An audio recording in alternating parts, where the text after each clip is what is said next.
Hey, I'm just going to go through a few things today, just looking at the squat. So a lot of people struggle with their mobility and their ability to sit into a deep squat.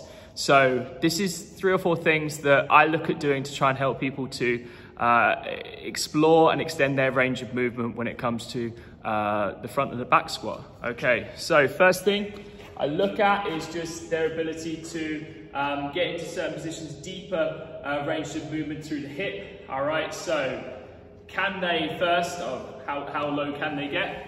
If it's only to around about here, that's fine.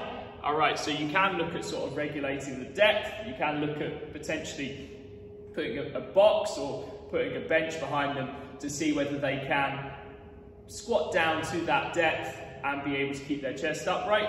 Okay, so what I would look at doing, as I said, is just looking at not only assessing their squat depth, but the next thing I would look at doing is seeing whether they can rotate in that position, whether they can sit into a deeper position in the hip joint. All right, so can they get down? Can they rotate?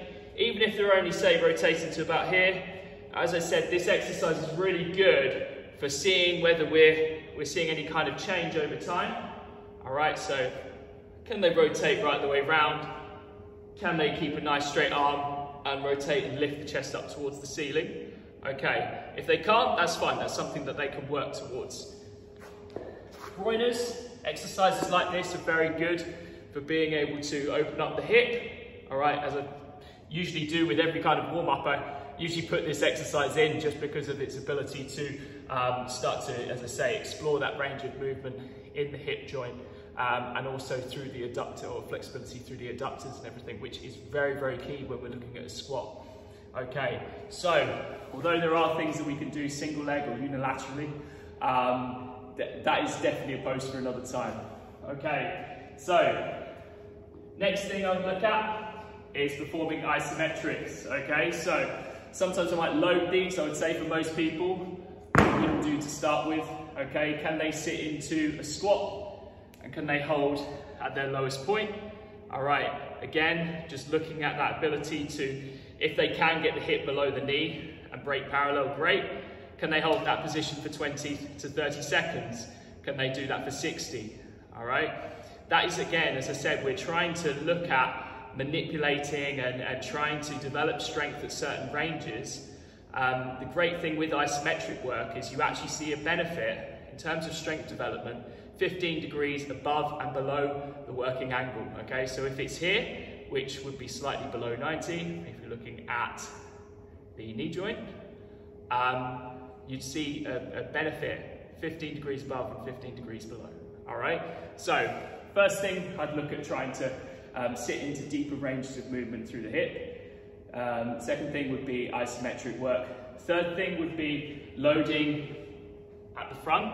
So performing squats, performing goblet squats, performing front squats, but first I'd start off with a plate squat, okay, just because there's a low demand in terms of shoulder mobility, and also it does a great job in teaching squat mechanics. So I'll just show you from side on. So holding onto the plate, coming down here, you can even try and push out, come back, drive up. All right, so these kinds of exercises are excellent for developing strength in the squat, specifically at lower positions. All right, so that'd be the third thing. And then the last thing, as I said, the last thing would be potentially, and maybe I wouldn't do it in this order, and it really does depend on the client and depends on their needs, but I would look at elevating heels. So if we're really struggling to hit any kind of depth, look at elevating the heels. All right, so what that allows for is a greater range of movement. So as you can see, I'm a lot more upright here. So my chest is up, my hips are below my knees, and it's a lot easier to get into that position. All right, so first thing, exploring range through the hip. Second thing, isometric work. Third thing, loading at the front. All right, and I didn't actually explain that very well, to be honest, but loading at the front enables you to, by holding this load here, you have to be a little bit more upright to keep the load in front of you. If you're leaning forwards too much, the load drops, And generally with a front loaded squat, we tend to see a greater range of movement for the most part. And then the fourth thing is looking at elevating the heels to get a greater range of movement around the knee and the hips. All right?